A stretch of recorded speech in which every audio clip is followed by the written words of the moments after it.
হনুমান মন্দির প্রতিষ্ঠা করলেন তৃণমূলের প্রাক্তন চেয়ারম্যান। বনগাঁর রাজনীতির আঙিনায় নতুন কানাঘুষো। মন্দির মানে শান্তির জায়গা, কোনো রাজনীতির গন্ধ নেই, দাবি করলেন শঙ্কর। সাড়ম্বরে মহাবীর হনুমানজির মন্দির ও বিগ্রহ প্রতিষ্ঠা হলো বনগাঁয়। এই উপলক্ষে বিশেষ যজ্ঞেরও ব্যবস্থা করা হয় এদিন। সুদূর অযোধ্যা থেকে সরজু নদীর জল এনে হনুমানজির অভিষেক করা হয়। ভক্তদের জন্য পাঠ করা হয় হনুমান চল্লিশা।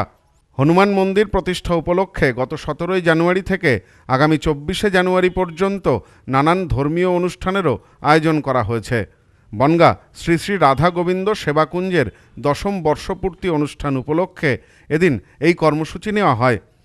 বনগাঁ পৌরসভার প্রাক্তন পৌরপ্রধান তথা বনগাঁর দাপুটে তৃণমূল নেতা শঙ্কর আঢ্য, তার সহধর্মিনী তথা বনগাঁ পৌরসভার বর্তমান উপপৌরমাতার উদ্যোগে এই কর্মসূচিতে বনগাঁর রাজনীতির আঙিনায় নতুন করে চাঞ্চল্য ছড়িয়েছে।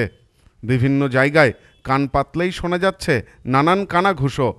হনুমান মন্দির প্রতিষ্ঠা উপলক্ষে এদিন সকাল থেকেই বহু ভক্ত ভিড় করেন মন্দিরে। বিগ্রহ প্রতিষ্ঠার পর সাংবাদিকদের মুখোমুখি হয়ে যাবতীয় গুঞ্জনে জল ঢেলেছেন শঙ্করাঢ্য নিজেই। আপনি হনুমান মন্দির প্রতিষ্ঠা করছেন, রাজনৈতিক মহলে নানান কথা উঠে আসছে। এ প্রশ্নের উত্তরে তিনি বলেন, কোনো রাজনীতির গন্ধ নেই, মন্দির হচ্ছে মানসিক শান্তির জায়গা।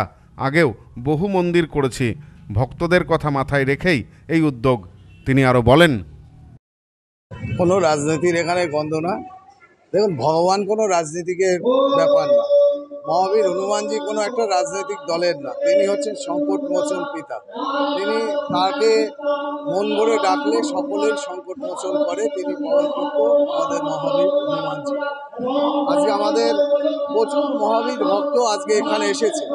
এত পরিমাণে মহাবীর ভক্ত আমাদের এখানে বনগাঁয় আছে, কিন্তু দেখা যায় প্রত্যেক মঙ্গলবার হনুমান চল্লিশা বা বিভিন্ন মহাবীরের আরাধনা করার মতন আমাদের বনগাঁয় কোনো জায়গা ছিল না। এর আগেও আমি অনেক মন্দির করেছি, আমাদের কালী মন্দির আছে, শিব মন্দির আছে, প্রচুর এখানে রাধা গোবিন্দ মন্দির। যেহেতু শ্রীরামের পরম ভক্ত আমাদের মহাবীরজি, আর রাম হচ্ছে ভগবান শ্রীকৃষ্ণের অবতার, তাই ভগবান শ্রীকৃষ্ণের চরণে আমাদের একদিকে যেমন ভোলানাথ আছে, নৃসিংহদেব আছে, তেমনি মহাবীর হনুমানজিও এখানে অধিষ্ঠিত হলো আজকে। এবং সকলে হনুমান চল্লিশা পুস্তিকা দিয়ে এবং সরাজু অযোধ্যার মন্দিরে অযোধ্যার সেই সরাজু নদীর জল মৃত্তিকা নিয়ে হনুমানের মহাবীর হনুমানজির অভিষেক হয়ে তার এখন মহাযজ্ঞ চলছে। মহাবীরের কাছে একটাই প্রার্থনা, সকল বনগাঁরবাসী এবং আমাদের বাংলার মানুষকে সকলের যাতে সুস্থ এবং ভালো থাকে। সব্যসাচী ভট্টাচার্যের সাথে সোমনাথ মজুমদার, নিউজ নোম্যান্সল্যান্ড, বনগাঁ।